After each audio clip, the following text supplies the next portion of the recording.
ಈಗ ಆದ್ದರಿಂದ ಜಗತ್ತು ಈಶ್ವರನನ್ನು ಆಶ್ರಯಿಸಿಕೊಂಡು ತೋರ್ತಾ ಇದೆ. ಏಕೆ? ಕಾರಣವನ್ನು ಆಶ್ರಯಿಸಿಕೊಂಡೇ ಕಾರ್ಯ ಇರುತ್ತದೆ. ಕಾರ್ಯ ತಾನು ಇಲ್ಲ. ಕಾರ್ಯಗೆ ತನ್ನದಾದ ಇರುವಿಕೆ ಇಲ್ಲ. ಕಾರಣವನ್ನು ಆಶ್ರಯಿಸಿಕೊಂಡು ತೋರ್ತದೆ. ಅಂದರೆ ಇದರ ಮೂಲ ಕಾರಣವಾಯಿತು, ಒಂದಾಯಿತು. ಇನ್ನೊಂದು, ಕಾರಣಕ್ಕೆ ಸ್ವಾತಂತ್ರ್ಯ ಇದೆ. ಕಾರಣಭೂತ ಈಶ್ವರನಿಗೆ ಸ್ವಾತಂತ್ರ್ಯ ಇದೆ. ಈಶ್ವರ ಬೇಕು ಅಂದರೆ ತೋರ್ತದೆ ಜಗತ್ತು, ಬೇಡ ಅಂದರೆ ನಿಂತು ಹೋಗುತ್ತದೆ. ಅಂದರೆ ಈಶ್ವರ ಜಗತ್ತನ್ನು ತೋರಿಸುವುದಕ್ಕೆ, ಅದನ್ನು ಉಪಸಂಹಾರ ಮಾಡುವುದಕ್ಕೆ ಪೂರ್ತಿ ಸ್ವಾತಂತ್ರ್ಯ. ಈಶ್ವರನು ಪೂರ್ತಿ ಸ್ವಾತಂತ್ರ್ಯ, ಜಗತ್ತಕ್ಕೂ ಮಾತ್ರ ಪೂರ್ತಿ ಪರತಂತ್ರ.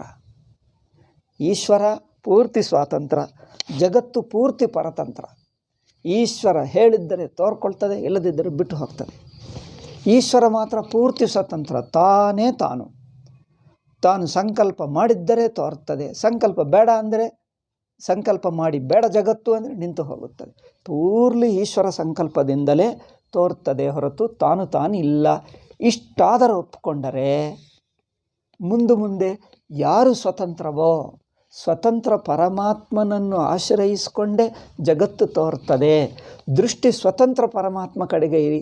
ಜಗತ್ತನ್ನು ಗಮನಿಸುವಾಗ, ನೋಡುವಾಗ ಹೆಜ್ಜೆ ಹೆಜ್ಜೆದಲ್ಲಿ ಇದು ನೋಡಿ, ಇದು ಪರತಂತ್ರ, ಇದು ಈಶ್ವರನನ್ನು ಆಶ್ರಯಿಸಿಕೊಂಡೇ ತೋರ್ತದೆ. ಇದಕ್ಕೆ ಮೂಲ ಕಾರಣ ಈಶ್ವರ. ಈಶ್ವರ ಅಂದರೆ ಚೈತನ್ಯ ರೂಪ ಪರಮಾತ್ಮ.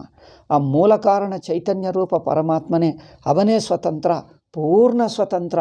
ಅವರು ಬೇಕಂದರೆ ಆಗುತ್ತದೆ, ಈಗ ಬೇಡ ಅಂದರೆ ಈಗಲೇ ನಿಂತು ಹೋಗ್ತದೆ. ಹಾಗೆ ದೃಷ್ಟಿ ಪರಮಾತ್ಮನ ಕಡೆಗೆ ಮತ್ತೆ ತಿರುಗಿಸ್ತಾ ಇದ್ದರೆ మరి ಜಗತ್ತೆಲ್ಲಿದೆ ಅಪ್ಪ ಅಂದರೆ ಈಶ್ವರನ ಸಂಕಲ್ಪಕ್ಕೆ ಜಗತ್ತೆಂದು ಹೆಸರು. ಸಂಕಲ್ಪ ಯಾರಪ್ಪ ಅಂದರೆ ಈಶ್ವರನ ಚೈತನ್ಯವೇ. ಅಂದರೆ ಇದು ಕಲ್ಪಿತವೇ, ಕೊನೆಗೂ ಇದು ಅಧ್ಯಸ್ಥವೇ ಎಂದು ಮನನ ಮಾಡ್ತಾ ಅಲ್ಲಿಗೆ ಬಂದು ಬಿಡ್ತಾನೆ. ಈ ಮಂದ ಮಧ್ಯಮ ಅಧಿಕಾರಿ ಮನನ ಮಾಡಿ ಉತ್ತಮಾಧಿಕಾರಿ ಆಗಿಬಿಡ್ತಾನೆ. ಉತ್ತಮಾಧಿಕಾರಿ ಆಗಿಬಿಟ್ಟನೆ ಇವರಿಗೇನಾಗುತ್ತದೆ? ಈ ಸೃಷ್ಟಿ ಎಂಬುದರಲ್ಲಿ ಅಧ್ಯಾಸವೇ ಇದೆ, ಕಲ್ಪಿತವೇ ಜಗತ್ತು ಇಲ್ಲ. ಆಯಿತಾ? ಹೀಗೆ ಮನನ ಮಾಡ್ತಾ ಉತ್ತಮಾಧಿಕಾರಿ ಆಗ್ತಾನೆ. ಉತ್ತಮಾಧಿಕಾರಿಗೆ ಹೇಳಿದ್ದವರಿಗೆ ನೇರಾಗಿ ಅರ್ಥವಾಗ್ತದೆ. ಇದು ಶಾಸ್ತ್ರೀಯ ದೃಷ್ಟಿ. ಅದಕ್ಕೋಸ್ಕರ ನೋಡಿ, ಯಾ ಪುನಃಶ್ರುತಿ ತದೈಕ್ಷತ. ಅದಕ್ಕೋಸ್ಕರ ಉಪನಿಷತ್ತಿನಲ್ಲಿ ಪೂರ್ಣ ಸ್ವತಂತ್ರ, ಸರ್ವಸ್ವತಂತ್ರವಾದ ಪರಮಾತ್ಮ, ಸರ್ವಸಮರ್ಥ, ಸರ್ವಸ್ವತಂತ್ರ, ಎರಡು ಅಂಶಗಳು. ಸರ್ವಸ್ವತಂತ್ರ, ಸರ್ವಸಮರ್ಥ. ಸರ್ವಸಮರ್ಥ ಅಂದ್ರೇನು? ಜಗತ್ತನ್ನು ಇಷ್ಟು ದೊಡ್ಡ, ಭಯಂಕರವಾದ ದೊಡ್ಡದು, ಸಾಮಾನ್ಯ ದೊಡ್ಡದಲ್ಲ ಜಗತ್ತು. ದೇಶ ಕಾಲ ಸಮೇತವಾಗಿರುವಂಥ ಇಷ್ಟು ದೊಡ್ಡದಾದ ಜಗತ್ತನ್ನು ಆದರೂ ಸೃಷ್ಟಿಸಬಲ್ಲವನು ಪರಮಾತ್ಮ. ಸೃಷ್ಟಿಸಬಲ್ಲ ಅಂದರೆ ಸೃಷ್ಟಿಸುವಕ್ಕೆ ಸಮರ್ಥನು. ಇಷ್ಟು ದೊಡ್ಡ ಜಗತ್ತನ್ನು ಸೃಷ್ಟಿಸುವ ಸಮರ್ಥನು, ಮತ್ತು ಸೃಷ್ಟಿಸತಕ್ಕವನು. ಸೃಷ್ಟಿಸುವುದಕ್ಕೆ ಪೂರ್ಣ ಸ್ವಾತಂತ್ರ್ಯವಿದೆ. ಬೇಕಂದರೆ ಆಗುತ್ತದೆ, ಬೇಡ ಅಂದರೆ ಒಂದು ಚೂರಿಲ್ಲ. ಪೂರ್ತಿ ಸ್ವಾತಂತ್ರ್ಯವಿದೆ ಪರಮಾತ್ಮನಿಗೆ. ಅಂದರೆ ಒಂದು ಚೂರು ಹೆದರಬೇಕಾಗಿಲ್ಲ ಜಗತ್ತಿಗೆ. ಒಂದು ಚೂರು ಜಗತ್ತು ಪರಮಾತ್ಮನನ್ನು ಕಂಟ್ರೋಲ್ ಮಾಡಲ್ಲ. ಯಾವ ಜಗತ್ತನ್ನು ಪರಮಾತ್ಮ ಸೃಷ್ಟಿ ಮಾಡ್ತಾನೋ ಆ ಜಗತ್ತು ಪರಮಾತ್ಮನನ್ನು ಏನು ಮಾಡಲ್ಲ, ಪರಮಾತ್ಮನಿಗೆ ಏನು ಹೇಳಲ್ಲ, ಏನು ಮಾಡೋಕ್ಕಾಗಲ್ಲ. ಪೂರ್ತಿ ಸ್ವತಂತ್ರವಾಗಿರುತ್ತದೆ ಪರಮಾತ್ಮ. ಅಂದರೆ ಹುಟ್ಟುಕೊಂಡಿರುವ ಜಗತ್ತು ಪರಮಾತ್ಮನನ್ನು ಕಂಟ್ರೋಲ್ ಮಾಡುವುದು, ಹೆದರಿಸುವುದು, ಅದು ಬೇಕು ಇದು ಬೇಕು ಡಿಮ್ಯಾಂಡ್ ಮಾಡುವುದು ಏನೂ ಮಾಡಲ್ಲ. ಅಂದರೆ ಪರಮಾತ್ಮ ಪೂರ್ತಿ ಸ್ವತಂತ್ರ, ಪೂರ್ತಿ ಸಮರ್ಥ. ಈ ಎರಡು ಅಂಶಗಳು ಗೊತ್ತಾಗಬೇಕು. ಈ ಎರಡು ಅಂಶ ಗುಣಗಳನ್ನೇ ಹೆಚ್ಚು ಮನನ ಮಾಡ್ತಾ ಇದ್ದರೆ, ಪೂರ್ತಿ ಸ್ವತಂತ್ರ ಅಂದರೆ ಜಗತ್ತಿಗೆ ಏನೂ ಇಲ್ಲ. ಪರತಂತ್ರ ಅಂದರೆ ಎಷ್ಟು ಪರತಂತ್ರ ಅಂದರೆ ತಾನು ಇದ್ದಾನೆ ಎಂಬುದಕ್ಕೆ ಜಗತ್ತಿಗಿಲ್ಲ ಸ್ವಾತಂತ್ರ್ಯ. ಜಗತ್ತು ಇದೆ ಎನ್ನುವುದಕ್ಕೆ ಸ್ವಾತಂತ್ರ್ಯವಿಲ್ಲ. ಇದೆ ಅಂದರೆ ಈಶ್ವರನೇ ಇದ್ದಾನೆ ಎಂದು ಮನನ ಮಾಡ್ತಾ ಈಶ್ವರ ಒಬ್ಬನೇ ಇದ್ದಾನೆ, ಜಗತ್ತು ಇಲ್ಲ ಎಂದು ಗೊತ್ತಾಗ್ತದೆ. ಈ ಎರಡು ಅಂಶಗಳು, ಪೂರ್ತಿ ಸ್ವಾತಂತ್ರ್ಯ, ಪೂರ್ತಿ ಸಮರ್ಥ.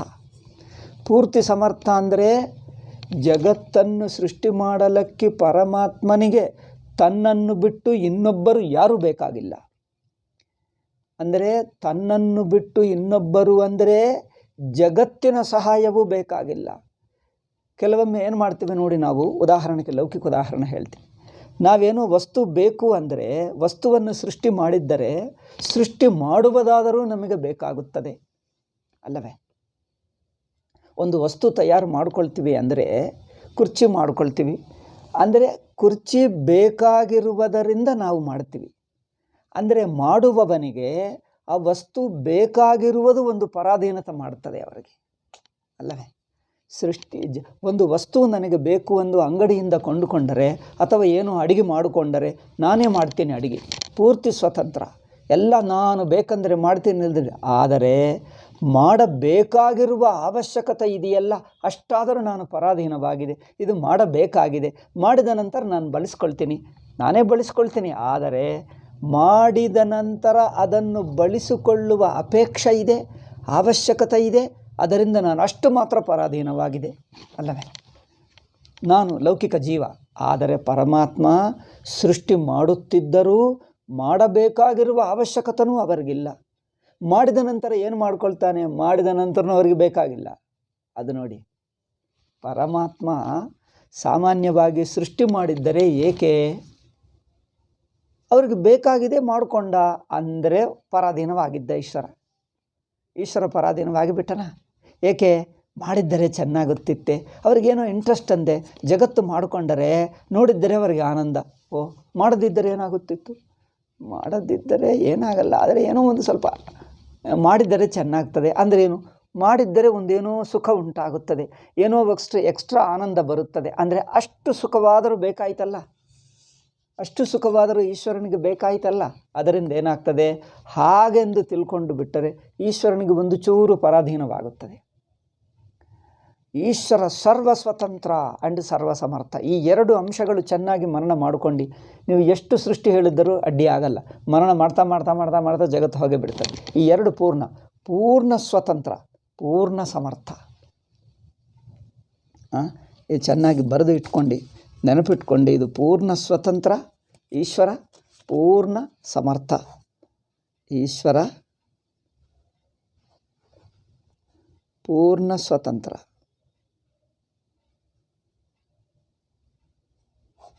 ಪೂರ್ಣ ಸಮರ್ಥ. ಪೂರ್ಣ ಅಂದರೆ ಏನು ಯೋಚನೆ ಮಾಡಿದ್ದೀರಾ? ಪೂರ್ಣ ಅಂದರೆ ಏನು? ಸರ್ವಾತ್ಮನ ಎಂದರ್ಥ. ಸರ್ವಾತ್ಮನ ಅಂದರೆ ಎಲ್ಲ ಬಗೆಯಲ್ಲಿ, ಎಲ್ಲ ಬಗೆಯಾಗಿ, ಹೇಗೆ ನೋಡಿದ್ದರೂ ಎಲ್ಲ ರೂಪದಿಂದ, ಯಾವ ಬಗೆಯಾಗಿ ಹೇಗೆ ನೋಡಿದ್ದರೂ ಅದಕ್ಕೆ ಸರ್ವಾತ್ಮನ ಎಂದು ಹೇಳ್ತೀವಿ ಸಂಸ್ಕೃತದಲ್ಲಿ. ಸರ್ವಾಂಶೇನ ಅಂದರೆ ಎಲ್ಲ ಬಗೆಯಿಂದ, ಎಲ್ಲ ಶಕ್ತಿಯಿಂದ, ಯಾವ ದೃಷ್ಟಿಯ ನೋಡಿದ್ದರೂ, ಎಲ್ಲ ಬಗೆಯಿಂದ ನೋಡಿದ್ದರೂ ಸರ್ವಾತ್ಮನ ಎಂದು ಹೇಳ್ತೀವಿ. ಅದನ್ನು ಪೂರ್ಣ ಸ್ವತಂತ್ರ ಅಂದರೆ ಯಾವ ಅಂಶದಲ್ಲಿ, ಯಾವ ರೂಪದಲ್ಲಿ, ಯಾವ ಬಗೆ ನೋಡಿದ್ದರೂ ಸ್ವತಂತ್ರವೇ, ಒಂದು ಚೂರು ಪರತಂತ್ರ ಇಲ್ಲ, ಒಂದು ಚೂರು ಏನು ಸಾಮರ್ಥ್ಯ ಕಡಿಮೆ ಇಲ್ಲ, ಇನ್ನೊಬ್ಬರ ಸಹಾಯ ಬೇಕಾಗಿಲ್ಲ. ಸರ್ವಾತ್ಮನ ಸ್ವತಂತ್ರ, ಪೂರ್ಣ ಸ್ವತಂತ್ರ ಅಂದ್ರೇನು? ಎಲ್ಲ ಅಂಶಗಳಲ್ಲಿ ಪೂರ್ಣವಾಗಿ ತನ್ನು ತಾನೇ ಬೇಕು, ಇನ್ನೊಂದು ಏನು ಬೇಕಾಗಿಲ್ಲ ಎಂದರ್ಥ. ಅಷ್ಟು ಸ್ವತಂತ್ರ ಪರಮಾತ್ಮ. ಅದರಿಂದ ಪರಮಾತ್ಮ ಕಾರಣವಾಗಿ ಜಗತ್ತೆಂಬ ಕಾರ್ಯವನ್ನುಂಟು ಮಾಡಿದ ಎಂದು ಹೇಳಿದ್ದರೆ, ಮಾಡುವ ಪರಮಾತ್ಮ ಪೂರ್ಣ ಸ್ವತಂತ್ರ, ಪೂರ್ಣ ಸಮರ್ಥ.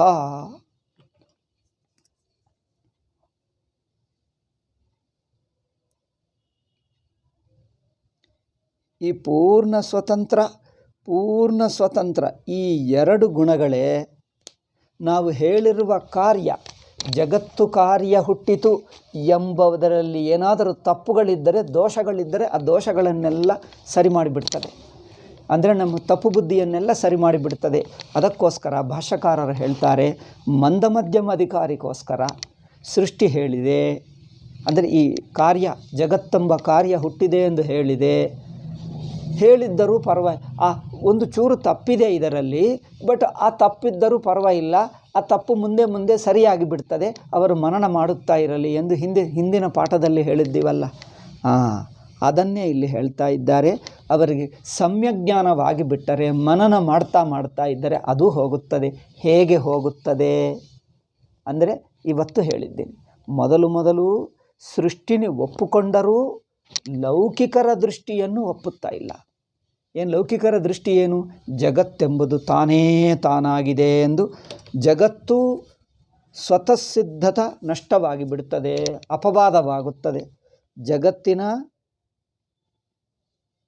ಜಗತಃ ಸ್ವತಃಸಿದ್ಧತಾ, ಜಗತ್ತು ಸ್ವತಃಸಿದ್ಧವಾಗಿದೆ, ತಾನೇ ತಾನಾಗಿದೆ, ಎಂದಿಗೂ ಇದೆ ಅಲ್ಲವೇ? ತಾನೇ ತಾನಾಗಿದೆ, ಎಂದಿಗೂ ಇದೆ.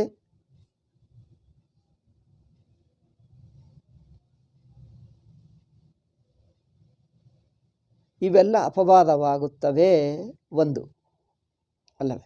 ಜಗತ್ತು ತಾನೇ ತಾನಾಗಿದೆ, ಎಂದಿಗೂ ಇದೆ, ಇದ್ದೇ ಇರುತ್ತದೆ, ಈ ಬುದ್ಧಿ ಹೋಗಿಬಿಡುತ್ತದೆ.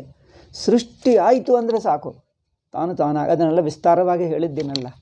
ಒಂದು ಏನೋ ಶಿಬಿರಕ್ಕೋಸ್ಕರ ತಾತ್ಕಾಲಿಕವಾಗಿ ಕಟ್ಟಿದ್ದೇವೆ ಅಂದರೆ ಇದು ಎಂದಿಗೂ ಇರುವುದಲ್ಲ. ಇವರು ಕಟ್ಟಬೇಕಾಯಿತು ಆವಾಗಲೇ. ಇವರು ಕಟ್ಟಿದರೆ ಇರುತ್ತದೆ, ಕಟ್ಟದಿದ್ದರೆ ಅದು ಇರಲ್ಲ ಎಂದರು. ಬೆಟ್ಟ ಏನೋ ತಾನಿದೆ. ಬೆಟ್ಟ ನದಿ ನಾವು ಮಾಡಲ್ಲ. ಟ್ಯಾಂಕ್ ಅಂದರೆ ನಾವು ಕಟ್ಟಿರ್ತೇವೆ. ಒಂದು ಸಣ್ಣ ಮನೆ ಅಂದರೆ ಕಟ್ತೀವಿ, ಆದರೆ ಬೆಟ್ಟ ಯಾರು ಕಟ್ಟಲ್ಲ, ತಾನೇ ಇರುತ್ತದೆ. ಕಲ್ಲು ತಾನೇ ಇರುತ್ತದೆ. ಹಾಗೆ ಜಗತ್ತೆಂಬುದು ತಾನೇ ಇರುವಂಥದ್ದಲ್ಲ. ಮನುಷ್ಯ ಕಟ್ಟಿದ್ದರೆ ಬಂತು, ಕಟ್ಟದಿದ್ದರೆ ಹೋಗುತ್ತದೆ. ಮೊದಲು ಜಗತ್ತಿನ ಸತ್ಯತ್ವವು ಅಲಗಾಡುತ್ತದೆ. ಇದು ಮನನ ಮಾಡುವಾಗ ನಾವು ಮಾಡ್ತಾ ಇರಬೇಕು. ಜಗತ್ತು ಹುಟ್ಟುಕೊಂಡು ತೋರ್ತಾ ಇದೆ, ತಾನೇ ತಾನಲ್ಲ. ಹುಟ್ಕೊಂಡು ತೋರ್ತಾ ಇದೆ ಅಂದರೆ ತಾನು ಇರುವಂಥದ್ದಲ್ಲ. ಅದು ಗಟ್ಟಿಯಾಗಬೇಕು. ಇನ್ನೊಂದೇನೆಂದರೆ ಅದು ಪೂರ್ತಿ ಪರಾಧೀನ, ಪೂರ್ಣವಾಗಿ ಸರ್ವಾತ್ಮನ ಪರಾಧೀನಂ. ಪೂರ್ಣತೆಯ ಇದು ನಮ್ಮ ಸಂಸ್ಕೃತ ಭಾಷೆ, ಅದಕ್ಕೋಸ್ಕರ ಈ ಪದಗಳೆಲ್ಲ ಸಂಸ್ಕೃತ ಪದಗಳು. ಪೂರ್ಣತೆಯ ಅಂದ್ರೇನು? ಸರ್ವಾತ್ಮನ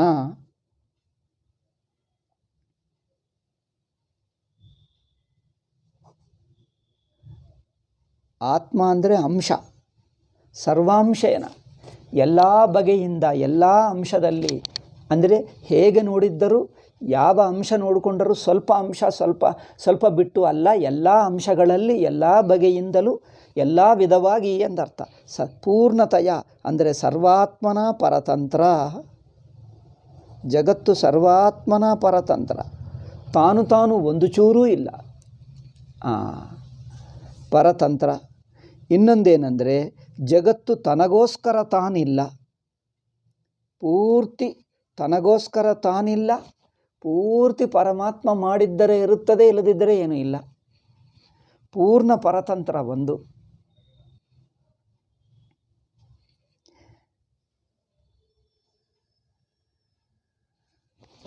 ಅಷ್ಟೇ ಅಲ್ಲ, ಪೂರ್ಣ ಪರತಂತ್ರ ಅಂದರೆ ಹುಟ್ಟುವಾಗಲೂ ಪರತಂತ್ರವೇ ಅಲ್ಲ, ಹುಟ್ಟಿದ ನಂತರ ತೋರುವಾಗಲೂ ತನಗೆ ಪ್ರಯೋಜನವೇನಿಲ್ಲ. ಈಶ್ವರ ಏನು ಮಾಡ್ತಾನೋ ಅದೇ ಪ್ರಯೋಜನ ಅಲ್ಲವೇ? ಜಗತ್ತುಕ್ಕೆ ಸ್ವಪ್ರಯೋಜನ ಏನಿಲ್ಲ.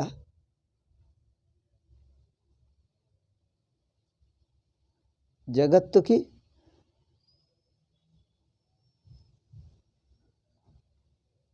ಭಗವಂತ ಏನು ಪ್ರಯೋಜನ ಹೇಳಿಕೊಡ್ತಾನೋ ಅದೇ ಪ್ರಯೋಜನ, ತನಗೆ ತಾನೇನಿಲ್ಲ. ಇದು ಚೆನ್ನಾಗಿದೆ ನೋಡಿ. ಜಗತ್ತಿಗೆ ತಾನಿಗೆ ಏನೂ ಪ್ರಯೋಜನವಿಲ್ಲ. ನೀವು ಬಳಸಿದ್ದಷ್ಟು, ನೀವು ಹೇಗೆ ಬಳಸಿದ್ದರೆ ಹಾಗೆ ಬಳಸುವುದು. ಲೌಕಿಕ ಉದಾಹರಣೆಯಲ್ಲಿ ನೋಡಿ, ಈ ವಸ್ತು ಯಾವುದೋ ಒಂದು ನೋಡ್ತೀವಿ, ಏನು ವಿಚಿತ್ರವಾಗಿದೆ. ಹೌದಪ್ಪ, ಇದು ಯಾವ ಕೆಲಸಕ್ಕೆ ಬರುತ್ತದೆ, ಏನು ಮಾಡಿಕೊಳ್ಳುವುದು, ಯಾವುದಕ್ಕಾದರೂ ಮಾಡಿಕೊಳ್ಳಬಹುದು. ಅಂದರೆ ಅರ್ಥವೇನು? ನೀವು ಬೇಕಂದರೆ ಉಪಯೋಗ, ಇಲ್ಲ ಅಂದರೆ ಬಿಸಾಕು ಅಷ್ಟೇ. ಅಂದರೆ ಆ ವಸ್ತುವಿನ ಉಪಯೋಗ ನೀವು ಹೇಗೆ ಬೇಕಂದರೆ ಬಳಸಿಕೊಳ್ಳಬಹುದು, ಹೇಗೆ ಬಳಸಿಕೊಳ್ಳಬಹುದು. ನಿಮ್ಮ ಕೈಯಲ್ಲಿದೆ, ನಿಮ್ಮ ಇಷ್ಟದಲ್ಲಿದೆ, ನಿಮ್ಮ ಸಂಕಲ್ಪದಲ್ಲಿದೆ. ಇದು ಬಳಸ್ಕೊಳ್ತೀವಿ ಅಂದರೆ ಬಳಕೆಗೆ ಬರುತ್ತದೆ, ಇಲ್ಲ ಅಂದರೆ ಬಳಕೆನೇ ಇಲ್ಲ. ಹಾಗೆ ನೋಡಿ, ಅಂದರೆ ಸರ್ವತಾ ನಿಷ್ಪ್ರಯೋಜನ ಅಂದರೆ ತನಗೆ ತಾನು ಏನೂ ಇಲ್ಲ. ನೀವು ಹಾಗೆ ಬಳಸ್ಕೊಳ್ತೀರಿ ಅಂದರೆ ಬಳಸ್ಕೊಳ್ತೀರಿ. ಇದು ಜಗತ್ತು ಅಂದರೆ ಜಗತ್ತಾಗುತ್ತದೆ, ಅಲ್ಲ ಅಂದರೆ ಇಲ್ಲವೇ ಇಲ್ಲ. ಜಗತ್ತುಕ್ಕೆ ತನ್ನದಾದ ಪ್ರಯೋಜನವಿಲ್ಲ. ಈಶ್ವರನು ಕೊಟ್ಟಿರುವ ಪ್ರಯೋಜನವೇ ಅದರ ಪ್ರಯೋಜನ. ಈಶ್ವರನು ಯಾವ ಪ್ರಯೋಜನ ಕೊಡ್ತಾನೋ, ಯಾವ ಶಕ್ತಿ ಕೊಡ್ತಾನೋ, ಯಾವ ಸಾಮರ್ಥ್ಯ ಕೊಡ್ತಾನೋ ಅಷ್ಟೇ. ಯಾವ ಶಕ್ತಿ ಸಾಮರ್ಥ್ಯಗಳು ಶಕ್ತಿ ಸಾಮರ್ಥ್ಯಗಳು ಜಗತ್ತಿಗೆ ಕೊಡ್ತಾನೋ ಅವುಗಳೇ ಇರುತ್ತವೆ.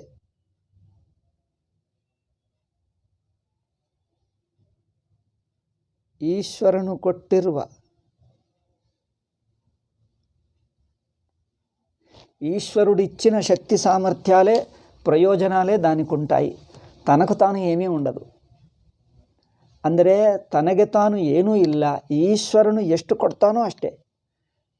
ಅಂದರೆ ಪೂರ್ತಿ ಪರಾಧೀನ, ಸ್ವತಂತ್ರವೇನೂ ಇಲ್ಲ, ತನಗೆ ಇರುವಿಕೆ ಇಲ್ಲ. ಈಶ್ವರನು ನೀವಿದ್ದೀ ಅಂದರೆ ಆಯಿತು. ಈಶ್ವರ ಒಪ್ಪದಿದ್ದರೆ, ಈಶ್ವರನು ಒಪ್ಪಿಕೊಂಡರೆ ಜಗತ್ತಿರುತ್ತದೆ, ಒಪ್ಪದಿದ್ದರೆ ಇಲ್ಲವೇ ಇಲ್ಲ, ಅಷ್ಟೇ.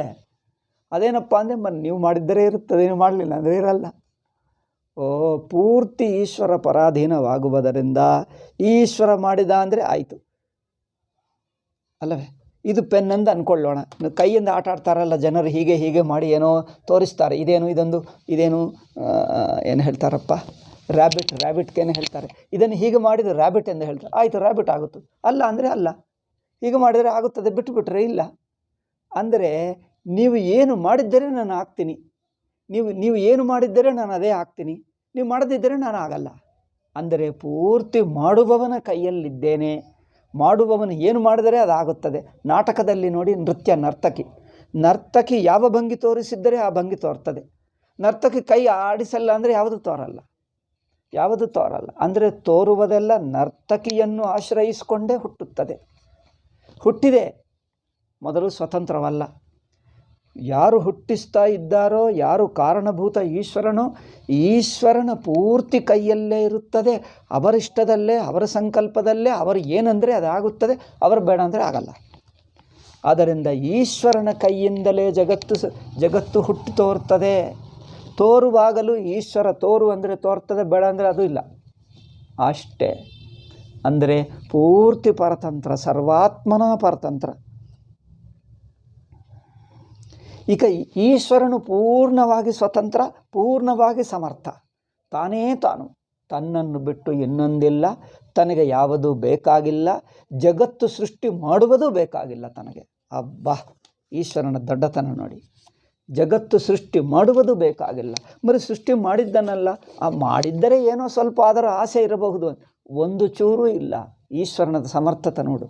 ಸರ್ವ ಸಮರ್ಥ್ಯ ಎಷ್ಟು ಅಂದರೆ, ಜಗತ್ತು ಸೃಷ್ಟಿ ಮಾಡಿದ್ದರೂ ಮಾಡಬೇಕಾಗಿಯೂ ಇಲ್ಲ. ಮಾಡಿದ್ದರೆ ಅವರಿಗೆ ಏನು ಎಕ್ಸ್ಟ್ರಾ ಸಿಗ್ತದೆ? ಎಕ್ಸ್ಟ್ರಾ ಏನು ಸಿಗಲ್ಲ. ಅವರು ತಾನು ಮೊದಲು ಏನಿದ್ದನೋ, ಎಷ್ಟಿದ್ದನೋ ಅಂಥವನಿಗೆ ಎಷ್ಟು ಜಗತ್ತು ಮಾಡಿಕೊಂಡರೂ ಅವರಿಗೆ ಏನು ಸಿಗಲ್ಲ ಅಂದರೆ ಏನು ಬೇಕಾಗಿಲ್ಲದಂಥ ಪರಿಪೂರ್ಣವಾಗಿದ್ದಾನೆ. ಜಗತ್ತಿನ ಅವಶ್ಯಕತೆಯೇ ಇಲ್ಲ ಈಶ್ವರನಿಗೆ, ಅಷ್ಟು ಸ್ವತಂತ್ರ. ಜಗತ್ತಿನ ಅವಶ್ಯಕತೆಯೇ ಇಲ್ಲ.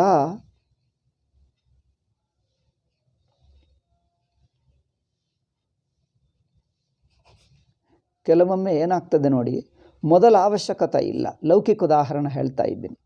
ಮೊದಲು ನಮಗೆ ವಸ್ತು ಬೇಕಾಗಿಲ್ಲ, ಆದರೂ ಜನರು ಮತ್ತೆ ಬಲವಂತವಾಗಿ ಅದು ತಗೊಂಡು ಪರವಾಗಿಲ್ಲ, ಇಟ್ಕೊಂಡು ಅಂದರೆ ಅಲ್ಲಿ ಇಟ್ಟರೂ ನಮಗೆ ಏಕೆ ಅಲೆ ಅನಿಸುತ್ತದೆ ಅಲ್ಲವೇ. ಅಲ್ಲಿ ಮೊದಲು ಅವರು ಕೊಡ್ತೀನಿ ಎಂದಾಗ ನಾನು ಏನು ಮಾಡಿಕೊಳ್ಳಲಿ, ಬೇಡ ಅನಿಸುತ್ತದೆ. ಬೇಡ ಎಂದು ಹೇಳ್ತಾರೆ, ಆದರೂ ಬಲವಂತವಾಗಿ ಕೊಡ್ತಾರೆ. ಕೊಟ್ಟ ನಂತರ ಅದು ಬಳಸಿಕೊಳ್ಳುವುದು ಶುರು ಮಾಡ್ತಾರೆ. ಕೆಲವೊಮ್ಮೆ ಏನಾಗ್ತದೆ, ಕೊಟ್ಟ ನಂತರನೂ ಏನು ಮಾಡಿಕೊಳ್ಳಲಿ ಅನಿಸುತ್ತದೆ. ಏನು ಮಾಡಿಕೊಳ್ಳಲಿ, ಆದರೆ ನೋಡ್ತಾನೆ ಪಕ್ಕಕ್ಕಿಡ್ತಾನೆ, ಇದು ಏನು ಮಾಡಿಕೊಳ್ಳಲಿ ನನಗೇಕೆ ಅಂತ ಹೇಳ್ತಾನೆ, ಬಿಸಾಕಬೇಕು ಅನಿಸುತ್ತದೆ. ಆವಾಗ ಕೆಲವು ದಿವಸ ನಂತರ ಇದನ್ನು ಬಳಸಿಕೊಳ್ಳುವುದು ಶುರು ಮಾಡ್ತಾನೆ. ಏನೋ ಒಂದು ಉಪಯೋಗ ಬರುತ್ತದೆ ಅಲ್ಲವೇ, ಏನೋ ಒಂದು ಉಪಯೋಗ. ಆವಾಗ ಆದರೆ ಆಯಿತಾ, ಮೊದಲು ಬೇಡ ಎಂಥದ್ದು ನಂತರವಾದರೂ ಉಪಯೋಗವಾಯಿತಾ, ಏನೋ ಒಂದು ಅವಶ್ಯಕತೆ ಆಯಿತಾ. ಲೌಕಿಕ ಪದಾರ್ಥಗಳಲ್ಲಿ ಬೇಡ ಎನ್ನುವ ವಸ್ತುಕ್ಕಾದರೂ ಸ್ವಲ್ಪ ಅವಶ್ಯಕತೆ ಇರುತ್ತದೆ. ಆದರೆ ಪರಮಾತ್ಮಗೆ ಸೃಷ್ಟಿ ಆದ ನಂತರನೂ ಅದರ ಅವಶ್ಯಕತೆ ಇಲ್ಲ. ಇದು ನೋಡ್ಕೊಂಡು, ಸೃಷ್ಟಿ ತೋರುತ್ತಾ ಇದ್ದರೂ ಪರಮಾತ್ಮಕ್ಕೆ ಅವಶ್ಯಕತೆ ಇಲ್ಲ. ಅಷ್ಟು ಸ್ವತಂತ್ರ, ಅಷ್ಟು ಪರಿಪೂರ್ಣ ಪರಮಾತ್ಮ. ಅಂದರೆ ಮೊದಲು ಬೇಕಾಗಿಲ್ಲ ಎಂದಲ್ಲ, ನಂತರನೂ ಬೇಕಾಗಿಲ್ಲ, ಮೊದಲು ಬೇಕಾಗಿಲ್ಲ, ನಂತರ ಬೇಕಾಗಿಲ್ಲ, ಎಂದಿಗೂ ಬೇಕಾಗಿಲ್ಲ. ಅಷ್ಟು ಜಗತ್ತಿನ ಅವಶ್ಯಕತೆ ಇಲ್ಲದಂಥದ ಪರಿಪೂರ್ಣ ಸ್ವತಂತ್ರ ಆನಂದ ಸ್ವರೂಪ ಪರಮಾತ್ಮ. ಎಷ್ಟು ಆನಂದವಾಗಿದ್ದಾನೆ, ಎಷ್ಟು ನಿಶ್ಚಿಂತವಾಗಿದ್ದಾನೆ, ಎಷ್ಟು ನಿರ್ಭಯವಾಗಿದ್ದಾನೆ. ಒಂದು ಚೂರು ಅವಶ್ಯಕತೆ, ಒಂದು ಚೂರು ಆಸೆ, ಒಂದು ಚೂರು ಅಪೇಕ್ಷೆ ಇಲ್ಲ. ಇದು ಪರಮಾತ್ಮನ ಸ್ವಾತಂತ್ರ್ಯ.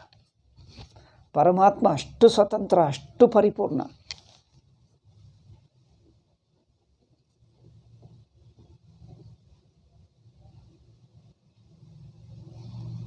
ಮಗುಗೆ ಯಾವುದೇ ವಸ್ತು ಕೊಡಲಿ, ಇಂಥದ್ದು ತಕ್ಷಣವೇ ಬಾಯಿಗೆ ಚಪ್ಪರಿಸ್ತಾ ಇರ್ತಾರೆ ಅಲ್ಲವೇ? ಅದೇ ನೀವು ಬಾಯಿಯಲ್ಲಿ ಇಟ್ಕೊಂಡು ಚಪ್ಪರಿಸಿ ನೋಡಿ, ಒಂದು ಏನೋ ಪ್ಲಾಸ್ಟಿಕ್ ವಸ್ತು, ಯಾವುದೇ ಪೆನ್ನಿದೆ, ಬಾಯಿಯಲ್ಲಿ ಇಟ್ಕೊಂಡು ಚಪ್ಪರಿಸಿದ್ರೆ ನಿಮ್ಗೆ ಏನಾದರೂ ಬೇಕಾಗ್ತದೆ? ಅದು ಬಾಯಿಯಲ್ಲಿ ಇಟ್ಕೊಂಡ್ರೂ ನಮಗೆ ಅದು ಬೇಕಾಗಿಲ್ಲ, ಯಾಕಂದರೆ ಏನು ಉಪಯೋಗವೇ ಇಲ್ಲ. ಮಗುಗೆ ಬಾಯಿದಿಂದ ಸುಮ್ಮನೆ ಅದು ಏನು ಮಾಡ್ತದೆ ನೋಡೋಣ ಅಂದರೆ ಕೈಯನ್ನು ಕಿತ್ತಿದ್ದರೆ ಎಂದು ಅಳುತ್ತಾರೆ, ಮತ್ತು ಬಾಯಿಯಲ್ಲಿ ಇಟ್ಕೊಂಡು ಆಯ್ತಾಯ್ತು ಇರಲಿ ಎಲ್ಲಿ ಅಳುತ್ತಾರೆ, ಇಳಿದಿದ್ದಾರೆ ಮಗು ಬಿಡಲ್ಲ, ಅಳುತ್ತಾ ಇರ್ತಾರೆ. ಅದರಿಂದ ಬಿಡ್ತೀವಿ. ನಮಗೆ ಪ್ಲಾಸ್ಟಿಕ್ಕನ್ನು ಬಾಯಿಯಲ್ಲಿ ಇಟ್ಕೊಂಡರೂ ಪ್ರಯೋಜನವಿಲ್ಲ, ಏಕೆ ನಮಗೆ ಅದು ಬೇಕಾಗಿಲ್ಲ. ಅಷ್ಟು ಸ್ವತಂತ್ರರಾಗಿದ್ದೇವೆ ನಾವು. ಒಂದು ಉದಾಹರಣೆ. ಹಾಗೆ ಪರಮಾತ್ಮ ಜಗತ್ತು ತೋರುತ್ತಾ ಇದ್ದರೂ, ನಮಗೆ ಜಗತ್ತು ಸೃಷ್ಟಿ ಮಾಡುತ್ತಾ ಇದ್ದರು, ಲಯ ಮಾಡ್ತಾ ಇದ್ದರು, ಯಾವುದು ಬೇಕಾಗಿಲ್ಲ. ಅಷ್ಟು ಸ್ವತಂತ್ರ, ಅಷ್ಟು ಆನಂದ, ಅಷ್ಟು ಪರಿಪೂರ್ಣ, ಏನು ಬೇಕಾಗಿಲ್ಲ. ಪರಮಾತ್ಮನ ಸರ್ವ ಸ್ವತಂತ್ರ, ಸರ್ವ ಸಮರ್ಥ. ಜಗತ್ತಿನ ಸರ್ವಾತ್ಮನ ಪೂರ್ಣವಾಗಿ ಪರತಂತ್ರ, ಪೂರ್ಣವಾಗಿ ನಿಷ್ಪ್ರಯೋಜನ. ಈ ಎರಡನ್ನು ಇಟ್ಟುಕೊಂಡು ಈಗ ಜಗತ್ ಸೃಷ್ಟಿಯನ್ನು ನೋಡಿ. ಜಗತ್ತು ಸೃಷ್ಟಿ ಎಂದು ಮಂದ ಮಧ್ಯಮ ಅಧಿಕಾರಿಗೆ ಸೃಷ್ಟಿ ಹೇಳ್ತಾ ಇದಲ್ಲ. ಪ್ರಶ್ನೆ ಬರಬಹುದು, ಮಂದ ಮಧ್ಯಮ ಅಧಿಕಾರಿಗಾದರೆ ಏಕೆ ಹೇಳಬೇಕು? ತರ್ಕ ಮಾಡುವವರು ಮಾಡ್ತಾನೆ ಇರ್ತಾರೆ, ಬಿಡಲ್ಲ. ಅಮ್ಮೋ, ನಾವು ಹೇಳಿದ್ದೀವಪ್ಪ ಜಗತ್ತು ನಿಜವಾಗಿಲ್ಲ ಎಂದು, ಸುಮ್ಮನೆ ತೋರಿಕೆ. ಇದು ಅಜ್ಞಾನಿಗೋಸ್ಕರ ಒಪ್ಪಿಕೊಂಡು ಅವರಿಗೋಸ್ಕರ ಹೇಳ್ತಾ ಇದ್ದೇನೆ. ಅಜ್ಞಾನಿಗೋಸ್ಕರ ಏಕೆ ಒಪ್ಪಬೇಕು? ಅಜ್ಞಾನಿಗಾದರೆ ಏಕೆ ಒಪ್ಪಬೇಕು? ಪ್ರಶ್ನೆ. ಅಯ್ಯೋ, ಅವರಿಗೋಸ್ಕರ ದಯ ಮಾಡಿದ್ದಾದರೂ ಅಡ್ಡೆ, ಅವರಿಗೋಸ್ಕರ ಪಾಪ ದಯ ಮಾಡಿ ತೋರಿಸಿ, ಓಹೋ ಅವರಿಗೋಸ್ಕರ ದಯದಿಂದ ಕರುಣದಿಂದ ಮಾಡಿದ್ದಾರಪ್ಪ, ಇವರಿಗೇನು ಬೇಕಾಗಿಲ್ಲ, ಅವರನ್ನೇ ನೋಡಿಕೊಂಡು ಪಾಪ ಬಿಡಲಿ ಎಂದು ಓಕೆ ದಯದಿಂದ ಕರುಣದಿಂದ ತೋರಿಸಿದ್ದರು ಅಂದರೆ ಇವರೇನು ಹೇಳ್ತಾರೆ? ಆ ಕರುಣ ತೋರಿಸುವುದಾದರೂ ನಿಮಗೆ ಬೇಕಾಯ್ತಲ್ಲ, ದಯ ತೋರಿಸುವುದಾದರೂ ನಿಮಗೆ ಬೇಕಾಯ್ತಲ್ಲ, ಅಷ್ಟು ಒಂದು ಚೂರು ನಿಮಗೆ ಪರಾಧೀನವಾಯಿತು ಹೇಳ್ತಾರೆ. ಪ್ರಶ್ನೆ ಹೇಳುವವರು, ಓಕೆ ಒಂದು ಚೂರಾದರೂ ಬೇಕಾಯ್ತಲ್ಲ, ಅಷ್ಟಾದರೂ ಪರಾಧೀನತೆ, ಆದರೆ ನೀವು ಪರಾಧೀನರೇ. ಇಂಥ ಸಂದೇಹ ಬರುತ್ತದೇನೋ, ಅದೂ ಇಲ್ಲ ಎಂದು ಹೇಳುವುದಕ್ಕೆ ಪರಮಾತ್ಮ ಪೂರ್ಣ ಸ್ವತಂತ್ರ, ಪರಿಪೂರ್ಣ ಸ್ವತಂತ್ರ. ಜಗತ್ತು ಸೃಷ್ಟಿ ಮಾಡಿದರೂ ಬೇಕಾಗಿಲ್ಲ, ತೋರುತ್ತಾ ಇದ್ದರೂ ಬೇಕಾಗಿಲ್ಲ, ಕೈಯಲ್ಲಿ ಹಿಡ್ಕೊಂಡರೂ ಬೇಕಾಗಿಲ್ಲ. ಏಕೆ ಹಿಡ್ಕೊಂಡಿದ್ದೀವಿ ಅಂದರೆ ಏನೋ ಅವರು ತಂದಿಟ್ಟರು ಇಟ್ಟೆ ಅಷ್ಟೇ. ಹಿಡ್ಕೊಳ್ಳುವುದಾದರೂ ಬೇಕಾಯ್ತು, ಆದರೂ ಬೇಕಾಗಿಲ್ಲ. ಅಷ್ಟು ಪರಮಾತ್ಮ ಸರ್ವ ಸ್ವತಂತ್ರ, ಅಷ್ಟು ಜಗತ್ತು ನಿರುಪಯೋಗ, ಅಷ್ಟು ಪ್ರಯೋಜನವಿಲ್ಲ ಅಂದರೆ ಅದು ಬೇಕಾಗಿಲ್ಲ. ನಮ್ಮ ದೃಷ್ಟಿಗೆ ಅನಿಸಬಹುದು ಜಗತ್ತು, ಪರಮಾತ್ಮ ದೃಷ್ಟಿಗೆ ಅಷ್ಟು ಬೇಕಾಗಿಲ್ಲ. ಇಂಥ ಜಗತ್ತಾದರೂ ಪರಮಾತ್ಮ ಸೃಷ್ಟಿ ಮಾಡಿದನಲ್ಲ ಅಂದರೆ ಮಾಡುವುದು ನಮಗೋಸ್ಕರನೇ, ಮಾಡಿದ್ದ ಅಂದರೆ ನಮಗೋಸ್ಕರ. ಅದಕ್ಕೆ ಸಾಮರ್ಥ್ಯವೂ ಎಲ್ಲ ಸಾಮರ್ಥ್ಯವಿದೆ, ಯಾರು ಇನ್ನೊಬ್ಬರೂ ಬೇಕಾಗಿಲ್ಲ. ಪೂರ್ತಿ ತಾನು ಸ್ವತಂತ್ರ, ಪೂರ್ತಿ ಅಜ್ಞಾನಿಗೋಸ್ಕರ ಮಾಡಿದ, ಜೀವನ ದೃಷ್ಟಿಗೋಸ್ಕರ, ತನ್ನ ದೃಷ್ಟಿಗೆ ಯಾವುದು ಬೇಕಾಗಿಲ್ಲ, ಅಷ್ಟು ಸ್ವತಂತ್ರ. ಆದ್ದರಿಂದ ಪರಮಾತ್ಮ ಪೂರ್ಣ ಸ್ವತಂತ್ರ, ಜಗತ್ತು ಪೂರ್ಣ ಪರತಂತ್ರ. ಆದರೂ ಜಗತ್ತು ಮಾಡಿದ ಎನ್ನುವುದು ಏಕೆ ಅಂದರೆ ಅಜ್ಞಾನಿಗೋಸ್ಕರ ಒಂದು ಮಾಡಿದ ಎಂದು ಒಪ್ಪಿಕೊಂಡು ಮುಂದುವರಿಯುತ್ತೆ. ಇಷ್ಟು ಇವತ್ತು ಹೇಳಿದ್ದಿಟ್ಟುಕೊಂಡು ಈಗ ಮುಂದಿನ ವಿಷಯ ಹೇಳಿದ್ದರೆ ಅರ್ಥವಾಗ್ತದೆ. ಇಲ್ಲದಿದ್ದರೆ ನನಗೆ ತುಂಬ ಕಷ್ಟವಾಗ್ತಿತ್ತು, ಅರ್ಥವೇ ಆಗ್ತಿಲ್ಲ. ಜಗತ್ತು ಅಜ್ಞಾನಿಗೋಸ್ಕರ ಆದರೂ ಈಶ್ವರನಿಗೆ ಬೇಡ ಅಂದರೆ ಮಂದ ಮಧ್ಯಮ ಅಧಿಕಾರಿಗಾದರೂ ಏಕೆ ಹೇಳಬೇಕು? ನನಗಿದೇ ಸಂದೇಹ, ಯಾರೂ ಹೇಳುತ್ತಿರಲಿಲ್ಲ ಉತ್ತರ. ನನಗಿದೇ ಸಂದೇಹ, ಎಷ್ಟು ಹೇಳಿದರು ಹೌದು ಮಾಡಿದ, ಈಶ್ವರ ಮಾಡಿದ, ಏನಿದೆ ಅಂತ ಹೇಳ್ತಾರೆ. ಹೌದು, ಅಷ್ಟಾದರೆ ಏಕೆ ಮಾಡುವುದು? ಮಾಡಿದ ಎನ್ನುವುದು ತನಗೆ ಬೇಕಾಗಿಲ್ಲ, ಅದನ್ನು ನೆನಪಿಟ್ಕೊಂಡು. ಈಶ್ವರ ಜಗತ್ತು ಸೃಷ್ಟಿ ಮಾಡಿದ ಎನ್ನುವುದು ತನಗೆ ಬೇಕಾಗಿಲ್ಲ, ಅದು ಈ ಅಜ್ಞಾನಿಗೋಸ್ಕರನೇ, ಜೀವ ದೃಷ್ಟಿಗೆ. ಮಾಡಿದ ಎನ್ನುವುದು ಅಜ್ಞಾನಿ ದೃಷ್ಟಿಗೆ. ಅಷ್ಟು ಬೇಕಾಗಿಲ್ಲ ಈಶ್ವರನಿಗೆ, ಅಷ್ಟು ಸ್ವತಂತ್ರ, ಪರಿಪೂರ್ಣ ಸ್ವತಂತ್ರ ಎಂದು ಇಟ್ಟುಕೊಂಡು ಹೇಳಿರುವ ಜಗತ್ತು ನೋಡು. ಉಪನಿಷತ್ತಿನಲ್ಲಿ ಅಲ್ಲಿ ಜಗತ್ತು ಸೃಷ್ಟಿ ಮಾಡಿದ, ಪರಮಾತ್ಮ ಸೃಷ್ಟಿ ಮಾಡಿದ್ದಾನೆ ಎಂದು ಕೇಳುವುದು ಕಂಡುಬರುತ್ತದೆ. ಈಗ 2 ವಿಷಯಗಳು ಚರ್ಚೆ. ಪರಮಾತ್ಮಕ್ಕೆ ಅವಶ್ಯಕತೆ ಏನು, ಅವರ ಶಕ್ತಿ ಸಾಮರ್ಥ್ಯವೆಷ್ಟು. ಮಾಡುವುದಕ್ಕೆ ಶಕ್ತಿ ಸಾಮರ್ಥ್ಯವು ಎಲ್ಲ ತನ್ನಲ್ಲೇ ಇದೆಯೋ ಅಥವಾ ಇನ್ನೊಬ್ಬರ ಒಂದು ಚೂರಾದರೂ ಸಹಾಯ ಬೇಕಾಯ್ತಾ? ಒಂದು ಚೂರಾದರೂ ಯಾರ ಸಹಾಯ? ಇನ್ನೊಬ್ಬರು ಯಾರು ಇಲ್ಲವೇ? ಇನ್ನೊಬ್ಬರ ಸಹಾಯವಿಲ್ಲದಿದ್ದರೂ ಆ ಹುಟ್ಟಲಿರುವ ಜೀವರು, ಆ ಹುಟ್ಟಲಿರುವ ಜಗತ್ತೇ ಬೇಕಾಯಿತು ಎಂದು. ಕೆಲವೊಮ್ಮೆ ನೋಡಿ, ಅವಶ್ಯಕತೆ ನಮಗೆ ಇನ್ನೊಬ್ಬರ ಅವಶ್ಯಕತೆ ಇಲ್ಲದಿದ್ದರೂ ಯಾವುದನ್ನು ಸೃಷ್ಟಿ ಮಾಡ್ತೀವೋ ಅದೇ ನಮಗೆ ಬೇಕು ಅನಿಸುತ್ತದೆ. ಅದಾದರೂ ಒಂದು ಚೂರು ಬೇಕಾ ಈಶ್ವರನಿಗೆ ಎಂದು ಪ್ರಶ್ನೆ. ಏಕೆಂದರೆ ಸೃಷ್ಟಿ ಮಾಡುವಾಗ ಅಲ್ಲಿ ನೋಡಿ, ಅವರ ಸಾಮರ್ಥ್ಯವೆಷ್ಟು, ಅವರ ಅವಶ್ಯಕತೆ ಎಷ್ಟು, ಆಸೆ ಎಷ್ಟು, ಪರಾಧೀನತಾ ಸ್ವಾತಂತ್ರ್ಯವ ಎಷ್ಟು, ಇದರ ಮೇಲೆ ಚರ್ಚೆ. ಈಗ ಮುಂದಿನ ಪಾಠ ಅದೇ ನಡೆಯುತ್ತದೆ. 17ನೇ ಅಂಶ. ವಿಶುದ್ಧ ವೇದಾಂತ ಪರಿಭಾಷೆಯಲ್ಲಿ 16 ಮುಗಿಸಿಬಿಟ್ಟಿದ್ದೇವೆ. 17ನೇಯ ಅಂಶ ಸ್ವಾಮೀಜಿ ಮೊದಲು ಹಾಕಲಿಲ್ಲ. ನೀವು ಪುಸ್ತಕ ನೋಡ್ತಾ ಇದ್ದೀರೋ ಗೊತ್ತಿಲ್ಲ, ಯಾರಾದರೂ ನೋಡುವರಾದರೆ ಸ್ವಾಮೀಜಿ ಸಂಸ್ಕೃತ ಪುಸ್ತಕ ಇದು. ಸಂಖ್ಯಾ ಮೊದಲು ಹೇಳಲಿಲ್ಲ, ಕೊನೆಗೆ ಹೇಳಿದ್ದಾರೆ. ಈಗ 16ನೇದು ಮುಗಿಯಿತು, 17ನೇದು ಸಂಖ್ಯೆ ಇಲ್ಲಿ ಹಾಕಲಿಲ್ಲ, ಮುಗಿಯುವಾಗ ಸಂಖ್ಯೆ ಹಾಕಿದ್ದಾರೆ. ಅದು ಸಾಂಪ್ರದಾಯಿಕ ಪದ್ಧತಿ, ಮುಗಿಯುವಾಗ ಹಾಕ್ತಾರೆ, ಮೊದಲು ಹಾಕಲ್ಲ.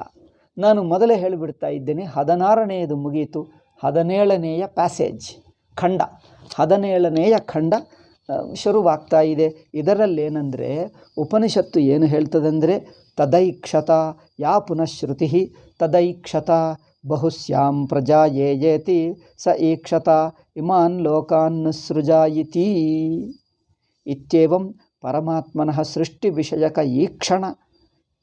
ಈಕ್ಷಣಾಖ್ಯ ಜ್ಞಾನೋಪದೇಶಿನಿ. ಸೃಷ್ಟಿ ಮಾಡುವಾಗ ಈಶ್ವರ ಸಂಕಲ್ಪ ಮಾಡಿ ಸೃಷ್ಟಿ ಮಾಡ್ತಾನೆ ಎಂದು ಹೇಳ್ತದೆ. ಈ ಸಂಕಲ್ಪ ಎನ್ನುವುದು ಏನು ಸಂಕಲ್ಪ ಮಾಡಿದ? ಅದು ತನಗೆ ಬೇಕಾಗಿರುವ ಸಂಕಲ್ಪವ? ಯಾವ ಸಂಕಲ್ಪವಾದಲ್ಲಿ ಲೌಕಿಕರು ಹೇಗೆ ಮಾಡ್ತಾರೆ? ಮೊದಲು ಸಂಕಲ್ಪದಿಂದಲೇ ಸೃಷ್ಟಿ ಒಂದು, ನಿಜವಾಗಿ ಪ್ರಯತ್ನಪೂರ್ವಕ ಸೃಷ್ಟಿಯೋ ಸುಮ್ಮನೆ ಸಂಕಲ್ಪ ಮಾತ್ರ ಸೃಷ್ಟಿಯೋ? ಇದು ನೋಡಿ, ಫಸ್ಟ್ ಪಾಯಿಂಟ್ ಏನು? ಪ್ರಯತ್ನಪೂರ್ವಕ ಸೃಷ್ಟಿಯೋ ಅಥವಾ ಸಂಕಲ್ಪ ಮಾತ್ರ ಸೃಷ್ಟಿಯೋ?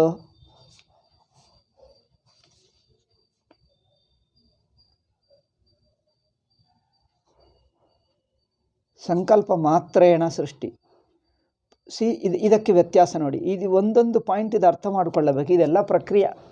ಏನೋ ನಾನು ನಿಧಾನವಾಗಿ ಡೀಟೇಲ್ ಹೇಳ್ತಾ ಇದ್ದೀನಿ, ಯಾಕಂದರೆ ಜನರು ಏನೋ ಸಂಕ್ಷೇಪ ಹೇಳಿಬಿಟ್ರೆ ಅರ್ಥವೇ ಮಾಡಿಕೊಳ್ಳಲ್ಲ. ಕೆಲವರು ಬುದ್ಧಿವಂತರಿದ್ದಾರೆ, ಅರ್ಥವಾಗ್ತದೆ. ಇಲ್ಲಿ ಸಂಕಲ್ಪ ಮಾತ್ರೇನ ಸೃಷ್ಟಿ ಅಂದರೆ ಅರ್ಥವೇನು? ಸಂಕಲ್ಪ ಅಂದರೆ ಸುಮ್ಮನೆ ಯೋಚನೆ ಮಾಡಿದ ಬಂದುಬಿಟ್ಟಿತು. ಅದೇನು ಕಟಾಕ್ಷ ಹೇಳ್ತಾರೆ ನೋಡಿ, ನೋಡಬೇಕೆಂದು ನೋಡಲಿಲ್ಲ, ಸುಮ್ಮನೆ ಏನೋ ಅಂದ್ರೇನು, ಅಪ್ರಯತ್ನವಾಗಿ ದೃಷ್ಟಿ ಬಿದ್ದಿತು, ವಸ್ತು ಆಗಿಬಿಟ್ಟಿತು ಅಷ್ಟೇ. ಅಪ್ರಯತ್ನವಾಗಿ ದೃಷ್ಟಿ. ಬೇಕೆಂದು ಮಾಡಲಿಲ್ಲ, ಅದು ಏನೋ ಸುಮ್ಮನೆ ಈ ಕಡೆ ನೋಡಿದ ಅದು ಆಯಿತು. ಅಂದರೆ ಸೃಷ್ಟಿ ಮಾಡುವುದರಲ್ಲಿ ಅವರದ್ದು ಯಾವ ಪ್ರಯತ್ನವೂ ಇಲ್ಲ, ಬೇಕೆಂದು ಆಸೆ ಇಲ್ಲ, ಮಾಡಬೇಕೆಂಬ ಆಯಾಸ ಇಲ್ಲ, ಕಷ್ಟ ಇಲ್ಲ, ಏನು ಕಷ್ಟವಿಲ್ಲ, ಏನು ಆಯಾಸವಿಲ್ಲ ಎಂದು ಹೇಳುವುದಕ್ಕೆ ಪ್ರಯತ್ನಪೂರ್ವಕ ಸೃಷ್ಟಿಯಲ್ಲ, ಸಂಕಲ್ಪ ಮಾತ್ರ ಸೃಷ್ಟಿ. ಇದು ಸಂಕಲ್ಪ ಎನ್ನುವುದು ಸ್ವಲ್ಪ ಕಷ್ಟ ಅರ್ಥ ಮಾಡಿಕೊಳ್ಳುವುದು. ಇದೆಲ್ಲ ಟೈಮ್ ಆಯಿತು, ಈಗ ಮುಂದಿನ ಪಾಠದಲ್ಲಿ ಹೇಳ್ತೀನಿ. ಇದು ಮೊದಲು ಸಂಕಲ್ಪ ಮಾತ್ರೇಣ ಸೃಷ್ಟಿ ಅಂದರೆ ಆಯಾಸ ಪ್ರಯಾಸಗಳು ಏನಿಲ್ಲ ಎಂದರ್ಥ. ಆಯಾಸ ಪ್ರಯಾಸಗಳನ್ನು ಅಪವಾದ ಮಾಡಲಿಕ್ಕೆ ಸಂಕಲ್ಪ ಎಂದು ಹೇಳಿದ್ದೇವೆ. ಅಂದ್ರೇನು? ಆಯಾಸ ಪ್ರಯಾಸಗಳು ಏನಿಲ್ಲ, ಆಯಾಸ ಪ್ರಯಾಸಗಳ ಅಪವಾದವಾಗುತ್ತವೆ. ಸಂಕಲ್ಪ ಅಂದರೆ ಸುಮ್ಮನೆ ನಾವು ಕುಳಿತುಕೊಂಡು ಏನೋ ಯೋಚನೆ ಮಾಡ್ತೀವಿ ಅಷ್ಟೇ. ಯೋಚನೆಯಲ್ಲಿ ನಮಗೆ ಯೋಚನೆ ಮಾಡುವುದಕ್ಕೆ ಏನಾದರೂ ಕಷ್ಟ ಇದೆ? ಯೋಚನೆ ಏನಿದೆ ಸುಮ್ಮನೆ ಬರ್ತದೆ. ಏನದರಲ್ಲಿ ಜನರು ಹೇಳ್ತಾರೆ ನೋಡಿ, ಸುಮ್ಮನೆ ಯೋಚನೆ ಮಾಡ್ತಾನೆ, ಏನೂ ಮಾಡಲ್ಲ, ಕಷ್ಟ ಇಲ್ಲ, ಏನಿಲ್ಲ. ಲೌಕಿಕರು ಹೇಳ್ತಾರೆ ನೋಡಿ, ಕಷ್ಟಪಟ್ಟರೆ ಗೊತ್ತಾಗ್ತದೆ ಸುಮ್ಮನೆ ಕೂತ್ಕೊಂಡು ಮಾತಾಡೋದು. ಹಾಗೆ ಅದರಲ್ಲಿ ಏನಿದೆ ಮಾತಾಡುವುದರಲ್ಲಿ, ಯೋಚನೆ ಮಾಡುವುದಲ್ಲಿ ಏನಿದೆ? ಸುಮ್ಮನೆ ಯೋಚನೆಯಲ್ಲಿ ಏನಾದರೂ ಮಾಡ್ತಾರೆ, ಅದಕ್ಕೆ ಏನು ಕಷ್ಟನಾ, ಆಯಾಸನ, ಏನಾದರೂ ಖರ್ಚು ಆಗುತ್ತದ? ಖರ್ಚು ಇಲ್ಲ, ಕಷ್ಟ ಇಲ್ಲ ಅಲ್ಲವೇ? ಅದಕ್ಕೆ ಖರ್ಚು ಇಲ್ಲ, ಕಷ್ಟ ಇಲ್ಲ.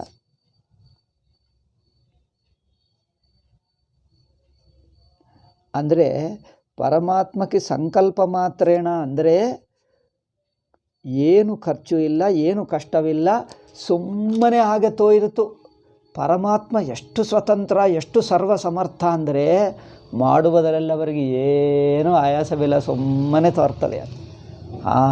ಈ ವಿಷಯನ ಅರ್ಥ ಮಾಡುವುದಕ್ಕೆ ಸಂಕಲ್ಪ ಮಾತ್ರೇಣ, ಲೀಲಾ ಮಾತ್ರೇಣ ಹೇಳ್ತೀವಿ. ಲೀಲಾ ಅಥವಾ ಲೀಲಾ ಅಂದರೆ ಪೌರಾಣಿಕ ಭಾಷಾ, ಸಂಕಲ್ಪ ಎನ್ನುವುದು ವೈದಿಕ ಭಾಷಾ. ಉಪನಿಷತ್ತಿನಲ್ಲಿ ಸಂಕಲ್ಪ ಮಾತ್ರೇಣ ಸೃಷ್ಟಿ ಎಂದು ಹೇಳ್ತದೆ, ಲೀಲಾ ಮಾತ್ರೇಣ ಎಂದು ಪೌರಾಣಿಕ ಭಾಷಾ. ಈಗ ಅನಂತರ ಕಾಲದ ವೇದಾಂತಿಗಳು ಏನು ಹೇಳಿದ್ದಾರೆ? ಸನ್ನಿಧಿ ಮಾತ್ರೇಣ ಸೃಷ್ಟಿ ಎಂದು ಇನ್ನೊಂದು ಹೇಳ್ತಾರೆ ನೋಡಿ. ಸಂಕಲ್ಪ ಮಾತ್ರೇಣ ಎನ್ನುವುದು ಒಂದು ಭಾಷೆ, ಅಥವಾ ಲೀಲಾ ಮಾತ್ರೇಣ ಎಂದು ಇನ್ನೊಂದು ಅರ್ಥ, ಅಥವಾ ಸನ್ನಿಧಿ ಮಾತ್ರೇಣ ಎಂದು ಇನ್ನೊಂದು ಭಾಷೆ. ಸನ್ನಿಧಿ ಮಾತ್ರೇಣ ಇದು ಒಂದು ಉದಾಹರಣೆ. ಲೌಕಿಕರಿಗೆ ಪರಮಾತ್ಮನಲ್ಲಿ ಆಯಾಸ ಪ್ರಯಾಸಗಳನ್ನು ಅಪವಾದ ಮಾಡಲಿಕ್ಕೆ ಈ ಮೂರು ಬಗೆಯಾದ ಅಧ್ಯಾರೋಪ.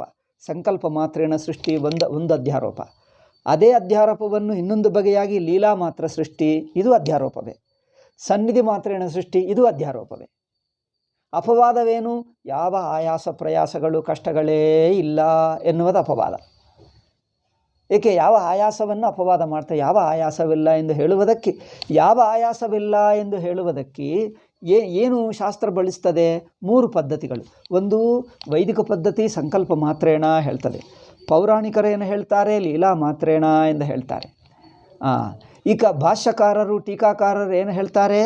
ವ್ಯಾಖ್ಯಾನಕಾರರೆಲ್ಲ ಭಾಷ್ಯಕಾರರಾದರೂ ಸನ್ನಿಧಿ ಮಾತ್ರೇಣ ಹೇಳ್ತಾರೆ. ಈ ಮೂರು ಒಂದೇ ಅರ್ಥ. ಸಂಕಲ್ಪ ಮಾತ್ರೇಣ ವೈದಿಕ ಭಾಷಾ, ಲೀಲಾ ಮಾತ್ರೇಣ ಪೌರಾಣಿಕ ಅಂದರೆ ಭಗವದ್ಗೀತಾ, ಮಹಾಭಾರತ, ಭಾಗವತ ಇದು ಹೇಳ್ತದೆ. ಸನ್ನಿಧಿ ಮಾತ್ರೇಣ ಭಾಷ್ಯಕಾರರು, ವ್ಯಾಖ್ಯಾನಕಾರರು ಹೇಳ್ತಾರೆ. ಆಚಾರ್ಯರು ಹೇಳುವುದು ಸನ್ನಿಧಿ ಮಾತ್ರೇಣ, ಉಪನಿಷತ್ತು ಹೇಳುವುದು ಸಂಕಲ್ಪ ಮಾತ್ರೇಣ, ಪೌರಾಣಿಕರು ಹೇಳುವುದು ಲೀಲಾ ಮಾತ್ರೇಣ. ಮೂರಕ್ಕೆ ಅರ್ಥ ಏನು ಆಯಾಸ ಪ್ರಯಾಸಗಳು ಅಪವಾದ ಮಾಡುವುದು, ಏನು ಆಯಾಸವಿಲ್ಲ ಎಂದು ಆಯಾಸವನ್ನು ಅಪವಾದ ಮಾಡುವುದಕ್ಕೆ ಇದು ಭಾಷೆ ಅಷ್ಟೇ ಹೊರತು ಸಂಕಲ್ಪ ಅಂದರೆ ಮತ್ತೆ ಏನೇನೋ ಊಹಿಸಿಕೊಳ್ಳಬೇಡಿ. ಇದು ಪ್ರಕ್ರಿಯೆ, ನೆನಪಿಟ್ಕೊಂಡು ಪ್ರಕ್ರಿಯೆ ಇದು ಮೂರಕ್ಕೆ ಒಂದೇ ಅರ್ಥ. ಸಂಕಲ್ಪ ಹೇಳು, ಲೀಲಾ ಮಾತ್ರ ಹೇಳು, ಸನ್ನಿಧಿ ಹೇಳು, ಮೂರಕ್ಕೆ ಒಂದೇ ಅರ್ಥ. ಈ ಮೂರಿನಲ್ಲಿ ಸಂಕಲ್ಪ ಅಂದರೆ ಹೇಗೆ ಅಪವಾದ, ಸಂಕಲ್ಪ ಅಂದರೆ ಆಯಾಸವಿಲ್ಲವ, ಹೇಗೆ ಆಯಾಸವಿಲ್ಲ, ಈಗ ಅದೆಲ್ಲ ಮುಂದಿನ ಪಾಠದಲ್ಲಿ ಹೇಳೋಣ. ಲೀಲಾ ಅಂದರೆ ಆಯಾಸವಿಲ್ಲವ? ಹೌದು. ಸನ್ನಿಧಿ ಅಂದರೆ ಆಯಾಸವಿಲ್ಲವ? ಹೇಗೆ? ಈ ಮೂರಿನಲ್ಲಿ ಆಯಾಸವನ್ನು ಅಪವಾದ ಮಾಡುತ್ತಾ ಇವೆ, ಹೇಗೆ ಎನ್ನುವುದು ಸ್ವಲ್ಪ ನೋಡೋಣ. ಈಗ ನನ್ನದು ನಿಮಗೆ ಗೊತ್ತು, ನನ್ನದು ನಿಧಾನವಾಗಿ ಹೇಳ್ತೀನಿ, ತುಂಬ ರಿಪೀಟ್ ಮಾಡ್ತೀನಿ. ಈಗ ಅದು ನನ್ನ ಸ್ವಭಾವನೆ ಅಷ್ಟಾಗಿಬಿಟ್ಟಿತ್ತು. ಅದರಿಂದ ಈ ಮೂರರಿಂದ ಅಪವಾದವು, ಆಯಾಸ ಪ್ರಯಾಸ ಅಪವಾದ ಹೇಗೆ ಅಂದರೆ ಗೊತ್ತಿದೆ, ಅದನ್ನೇ ಇನ್ನು ಸ್ವಲ್ಪ ಬಿಡಿಸಿ ಮುಂದಿನ ಪಾಠದಲ್ಲಿ ಹೇಳಿ. ಈಗ ಸಂಕಲ್ಪ ಮಾತ್ರೇಣ, ಈಗ ಮುಂದಿನ ವಾಕ್ಯ ಸ್ವಾಮೀಜಿ ಏನು ಹೇಳ್ತಾ ಇದ್ದಾರೋ ಮುಂದಿನ ವಾಕ್ಯ ಓದುತ್ತಾ ಎಕ್ಸ್ಪ್ಲೇನ್ ಮಾಡ್ತೀನಿ. ಇವತ್ತು ಸಾಕು, ಇವತ್ತು ಏಕಾದಶಿ, ಹೆಚ್ಚು ಆಯಾಸ ಬೇಡ. ಓಂ ಶಾಂತಿ ಶಾಂತಿ ಶಾಂತಿ. ಹರಿ ಓಂ ಶ್ರೀ ಗುರುಭ್ಯೋ ನಮಃ. ಹರಿ ಓಂ ತತ್ಸತ್.